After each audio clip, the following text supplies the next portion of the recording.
नमस्कार, मी अर्थतज्ञ प्रकाश डबले। आजचा जो बजेट या ठिकाणी मांडलेला आहे, सर्वात पहिल्यांदा माननीय मुख्यमंत्री देवेंद्रजी फडणवीस यांनी राज्याचा अर्थसंकल्प मांडला। पहिली वेळ आहे की माननीय मुख्यमंत्र्यांनी अर्थसंकल्प या ठिकाणी मांडला। शाश्वत, दमदार विकास, नाविन्यता आणि पारदर्शकता या अर्थसंकल्पामध्ये दिसून आलेली आहे।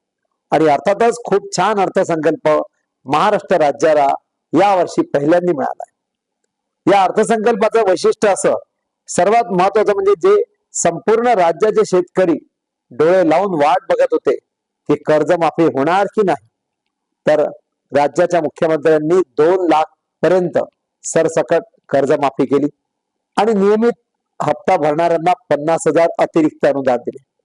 त्यानंतर जर आपण बघितलं उद्योजकांकडे, तर राज्यामध्ये 1,25,000 नवीन उद्योजक निर्माण करण्यावर भर दिलेला आहे। उद्योजक निर्माण झाले म्हणजे रोजगाराची निर्मिती होईल। त्यानंतर जर शिक्षणाकडे, नोकरीकडे आपण विचार केला, तर 75,000 पदांची भरती एमपीएससीच्या माध्यमातून करण्याचा खूप चांगला ठोस निर्णय घेतलेला आहे आणि 4 लाख रोजगार खासगी संस्थांच्या माध्यमातून, खासगी उद्योगधंद्यांच्या माध्यमातून निर्माण होणार आहे। म्हणजे एकीकडे कृषी, दुसरीकडे उद्योग, तिसरीकडे रोजगार, शिक्षण या सर्वांना चालना देणारा अर्थसंकल्प आहे।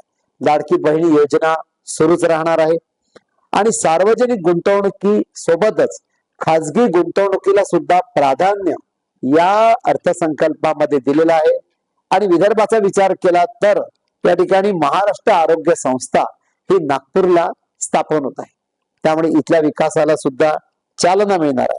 आणि म्हणून एकंदरीत जर बघितलं तर हा जो अर्थसंकल्प आहे, हा खऱ्या अर्थाने राज्याच्या विकासाला चालना देणारा अर्थसंकल्प असं म्हणून शब्दाला जागणारं सरकार, शब्द देणं आणि शब्द पाळणं यामध्ये फरक असतो।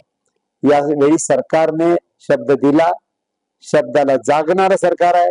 माननीय मुख्यमंत्र्यांनी म्हटलं होतं की आम्ही कर्जमाफी करू, पण त्यांनी कर्जमाफी करून हे दाखवून दिलं की खरंच आम्ही राज्याचा विकास करतोय। धन्यवाद।